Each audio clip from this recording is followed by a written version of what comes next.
Las tensiones están escalando rápidamente en Rusia mientras este fin de semana un caza ruso, hablamos de un MiG-31, ahuyentó a dos bombarderos estadounidenses muy cerca de su frontera. Hablamos de la frontera rusa. Un juego bastante peligroso de poder que también puede ser una advertencia velada en un tablero geopolítico que podría estar midiendo el terreno para una intervención militar futura. Este domingo precisamente los radares rusos captaron a dos bombarderos estadounidenses.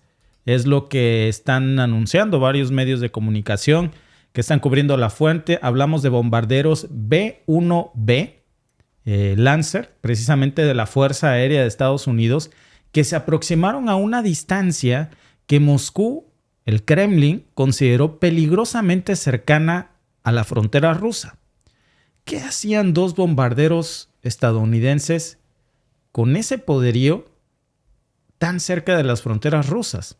Por supuesto que la respuesta rusa fue inmediata y también se desplegó a un MiG-31, que es uno de los interceptores más rápidos del mundo con los que cuenta Rusia, y fue desplegado para establecer precisamente este contacto visual con los bombarderos estadounidenses B-1B.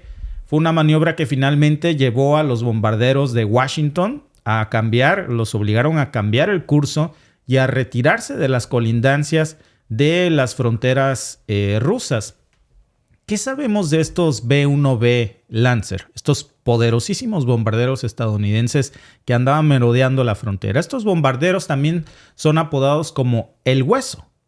¿Y saben por qué les apodan así? Por su diseño, precisamente porque tienen un ala de geometría variable y son una pieza clave del arsenal nuclear y estratégico de Estados Unidos. Son capaces de volar a velocidades supersónicas, muy poderosos, y de llevar una carga considerable de armas convencionales y, repito, también con capacidad nuclear. Jugar con estos juguetes tan cerca de la frontera rusa tiene un alto nivel de riesgo, porque estos B-1B son utilizados para misiones, de hecho, de ataque de largo alcance y de penetración profunda en territorio enemigo. El problema es, y yo creo que es lo que es importante mencionar aquí, es que a partir de los tratados de control de arma, los B-1B fueron reconfigurados para aportar supuestamente únicamente armamentos convencional y les quitaron su capacidad nuclear. En cuanto a los sistemas de detección, estos sistemas de radares rusos están entre los más avanzados del mundo y fue como pudieron detectar a estos bombarderos que un radar tradicional no puede por sí solo detectar. El MiG-31, por ejemplo, que es este equipo que Rusia desplegó para obligar al bombardero a que se retirara de la frontera, está equipado con uno de los radares más potentes montados en un avión del que se tenga conocimiento. Son capaces de detectar objetivos aéreos a cientos de kilómetros de distancia y en diferentes altitudes. ¿Cómo fueron detectados los B-1B? ¿Querían pasar tal vez por desapercibidos? Fueron detectados a través de una red integrada de defensa aérea que incluye satélites. Se coordinaron con estaciones de radar, según informan los medios de comunicación en tierra. Y también se trianguló con aviones de alerta temprana y control, que por sus siglas se conocen como AWACS. Y Rusia pudo identificar, de hecho, y rastrear la presencia de estos furtivos bombarderos estadounidenses antes de que se acercaran a su frontera. El MiG-31 acudió como parte de esta rutina y fue quien interceptó específicamente al bombardero, porque esta es la misión que tienen. Son capaces de detectar y también vean cómo estamos jugando con fuego en este discurso de lo que pasó, que no es solamente un discurso, fueron hechos. Porque el caza que desplegó Rusia tiene la capacidad de destruir objetivos aéreos a gran altitud y velocidad. Si nos estamos preguntando si este caza pudo haber destruido a los bombarderos estadounidenses, por supuesto que tienen esa capacidad. Los bombarderos, por su parte, desplegados, los B-1B, son considerados como aviones espía. Y este diseño les permite precisamente alcanzar velocidades de hasta Mach 2.83 y pueden operar en altitudes superiores a los 20,000 metros. Todas estas características lo convierten en el candidato perfecto para responder rápidamente a incursiones potenciales en el espacio aéreo ruso. La capacidad militar y nuclear de estas aeronaves lleva implícita una pregunta que hay que hacer aquí. ¿En qué tipo de misiones se han utilizado los B-1B? Pues resulta que han sido desplegados en muchas operaciones de combate, incluyendo por supuesto misiones en Afganistán, hablamos de Siria, Irak, y han demostrado ser altamente efectivos en la Fuerza Aérea estadounidense en el lanzamiento de grandes cantidades de armas de precisión contra objetivos terrestres. Pero por su parte, Rusia tiene este MiG-31, que aunque no se ha utilizado en conflictos recientes como para poder medirlo, no tenemos un referente en escala con el B-1B, con el bombardero. Lo que sí se sabe es que su presencia en el espacio aéreo ruso sirvió como un disuasor para que el bombardero estadounidense se retirara. Y esta interacción de los avanzados sistemas de armamento no solamente nos está mostrando aquí las capacidades técnicas y militares de ambas fuerzas aéreas, también nos está dando una probadita de los sistemas de vigilancia entre estas potencias militares, de la rápida respuesta que no sabemos si lo esperaba Estados Unidos o tal vez incluso lo estaba testeando para saber cómo reaccionan, qué tipo de defensas tienen, y sale la respuesta el MiG-31 que se aproximó a interceptar al B-1B Lancer. Y con esto pues estamos viendo la red de defensa aérea que hay en la frontera rusa frente a la respuesta de la presencia de este bombardero estadounidense. Un escenario muy similar porque fíjense que hay que decirlo, esto que acabamos de ver que es sumamente peligroso, vean cómo estamos hablando de una escalada militar en el fin de semana pasado, no es el único hecho que pasó, no es un hecho aislado. Resulta que el fin de semana pasado se reporta lo del B-1B, pero hace precisamente poco ustedes recordarán que Francia también fue protagonista de algo así. En el norte de Europa, de hecho, pasó algo muy similar cerca de las fronteras de Rusia. Un avión de alerta temprana francés, que estaba acompañado en ese momento por 2 cazas, estaban realizando, dicen, supuestamente una operación de reconocimiento en el espacio aéreo internacional, pero cerca de la frontera rusa. Y entonces las fuerzas rusas hicieron lo mismo. Desplegaron en ese caso un Su-27, que es una de las joyas de su fuerza aérea, e interceptaron a los aviones franceses. En esa ocasión, la presencia del avión francés cerca del territorio ruso se consideró como una provocación y dijeron que también era una posible amenaza a la seguridad nacional rusa.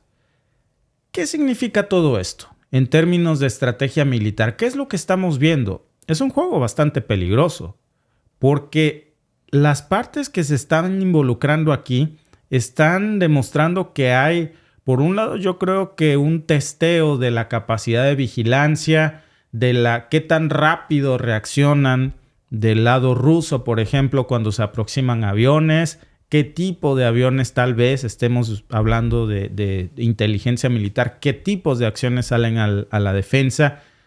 Y el Su-27 ruso, que fue el que en ese momento se alió a interceptar estos aviones franceses, mandaron un mensaje muy claro. Ahora no se manda de nuevo al Su-27, sino que saca al caza ruso MiG-31. Y es quien intercepta ahora estos B-1B por el otro flanco. Entonces, ¿qué hay realmente detrás de estas confrontaciones? ¿Qué se está ocultando? ¿Por qué son tan frecuentes? Si vemos un poquito más de lo que está en este juego de poder, que vemos esa nota y pensamos, bueno, un incidente muy poderoso, muy peligroso, pero estos encuentros parecen ocultar algo de fondo. Parece que hay evidentemente más que simples accidentes de, me desvié de la ruta, me falló el GPS. Parece que estamos hablando de estrategias militares profundamente calculadas, donde cada parte está intentando sondear las capacidades de respuesta, las capacidades de defensa militar de su contraparte. La peligrosa pregunta aquí es, ¿podría ser que la OTAN esté midiendo el terreno para conocer las capacidades de defensa militar en las fronteras rusas? Fíjense que no sería descabellado pensarlo, porque este tipo de maniobras cada vez tan recurrentes podrían ser parte de un análisis estratégico más amplio, donde las potencias occidentales podrían también estar buscando evaluar la fortaleza y la rapidez de la reacción rusa ante posibles amenazas. Y esta especie de ajedrez aéreo no solamente está poniendo a prueba los sistemas de defensa rusos, sino que también está enviando un mensaje muy peligroso hasta dónde está la OTAN dispuesta a estirar la cuerda sin que se rompa, con todos estos vuelos cercanos a las fronteras que podrían ser bien vistos como una práctica. Yo no lo llamaría de intimidación o de disuasión porque es cerca de las fronteras rusas, sino como de provocación o tal vez de testeo, de probar las reacciones, de medir el tiempo de respuesta ruso. Pero ¿qué ocurre si uno de estos encuentros sale mal? Si accidentalmente escala y abren fuego. Hay una posibilidad muy alta de que exista una malinterpretación, un accidente humano que derive en un desastre militar que podría desencadenar respuestas mucho más agresivas en una realidad palpable. Y este juego de provocaciones podría decirse que es un error de cálculo, pero los que somos mal pensados podríamos pensar que estamos hablando de una provocación premeditada para medir la capacidad de respuesta y el tiempo de respuesta de las defensas de las fronteras aéreas rusas, Alba. Así es. Dice por aquí nuestro amigo Emanuel Berrios. Rusia hace lo mismo cerca de Alaska. Ellos pueden, pero cuando se lo hacen, ellos rápido lloran. Bueno, es que Rusia y Alaska solo tienen 4 kilómetros de distancia. Si recuerdas las clases de historia, cuando decían de cómo el hombre cruzó del otro lado del charco, por así decirlo, hacia América, cruzó por el estrecho de Bering cuando este se congeló. Entonces, esa es la distancia, 4 kilómetros entre la costa de una isla rusa con Alaska. Entonces, justamente, si Rusia vuela en esa área que es tan cercana allá al territorio estadounidense, son 4 kilómetros. Él sigue volando dentro de su espacio aéreo. Y su frontera. Exacto. Pero dime qué hacía un bombardero B-1B que no estaba en la frontera de Alaska. Exacto, completamente. Es como que hacían los cazas canadienses hace unos meses en el Mar Amarillo, que se quejaron los de la OTAN y se quejó Canadá de que supuestamente lo interceptaron unos aviones obviamente de la Fuerza Armada de China y les aventaron unas pacas de paja con clavos y que dijeron que eran maniobras muy peligrosas, que pudo haber ocasionado un accidente aéreo, que gracias a la maestría del piloto pudo aterrizar el avión y todo estuvo muy bien, pero que estaban condenando que les hubieran tirado las pacas de paja. Pero ellos estaban también muy cerca de las fronteras con China. ¿Qué hacían allá? O sea, Estados Unidos está muy lejos de esa parte de donde estuvieron muy cerca del suelo ruso. O sea, esa frontera aérea está muy lejos. ¿Qué hacían hasta allá? Las tensiones de guerra se están saliendo de control y las delgadas líneas fronterizas están dibujando cada vez un escenario más peligroso. Miren, hoy por la mañana, ¿de qué estábamos hablando, Alba? De que un misil de crucero ruso invadió por 38 segundos el espacio aéreo de la OTAN. Vean cuán peligroso es eso. El mismo fin de semana también sucede que un bombardero B-1B que tiene capacidad nuclear, pero que nos dicen que no debe tener y vamos a creer que no la tiene, pero que puede tenerla, de que puede técnicamente, claro, se aproximaba a las fronteras rusas. Es decir, de ambos bandos, tanto del lado ruso como del lado de la OTAN estamos viendo cómo se están tensando más los hilos y esos hilos son fronterizos y se están desvaneciendo cada vez más en un peligrosísimo juego de guerra, Alba, que se podría salir de control. Claro. Cuando decimos que el hilo se rompe por lo más delgado, entiéndase que es una línea fronteriza.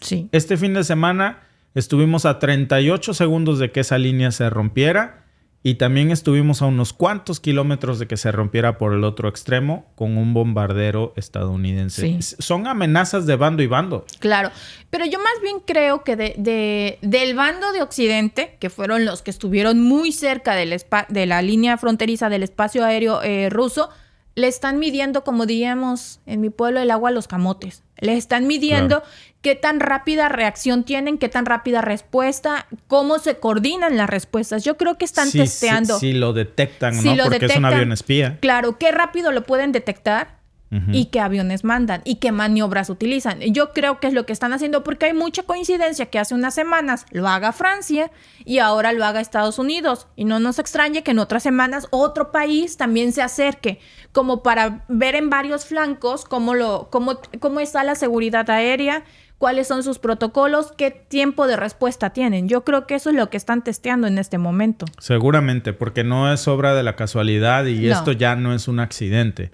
Menos cuando, como tú dices, lo vemos en extremos fronterizos tan diferentes. Pero definitivamente, amigos, que cuando decimos que la línea se puede romper por lo más delgado, evidentemente lo más delgado son las fronteras que dividen a la OTAN con Rusia. Sí. Y en una parte en donde ni siquiera hay fronteras. O sea, en la parte de Polonia es real. Pero en esta parte, Alba, no hay una razón. Porque no hay una frontera. No hay algo que tenga que hacer ahí cerca, pues. O sea, no tenías por qué pasar por ahí. No hay una excusa como, ay, es que yo vivo aquí atrás, soy tu vecino. No, espérate, estás a miles de kilómetros de distancia. Estás a kilómetros de distancia de tu casa. ¿Qué haces tan lejos, forastero? Sí. Ahora sí que haces tan lejos de casa, ¿no? Como decía el amigo de Rusia lo hace. Bueno, pues es que hay que considerar que están a 4 kilómetros de distancia esas fronteras. Aunque veamos a Rusia del otro lado, a la hora de ponerlo Alaska, y es una isla que de hecho hay varios documentales muy interesantes en YouTube acerca de cómo quedaron divididos, que son First Nations, de los primeros habitantes de esa zona, cómo quedaron divididos. De un lado son rusos y del otro lado son estadounidenses. Y tienen las mismas costumbres, pero ahora se les dificulta que se puedan reunir para hacer los eventos que ellos hacían desde hace muchísimos años. No lo pueden hacer por las tensiones que hay. Definitivamente. Gracias por vernos. Si te ha gustado este clip, síguenos en vivo para ver nuestro programa completo de lunes a viernes en nuestros canales de YouTube y Facebook. Suscríbete, comparte con tus amigos y déjanos tus comentarios. Te esperamos en vivo.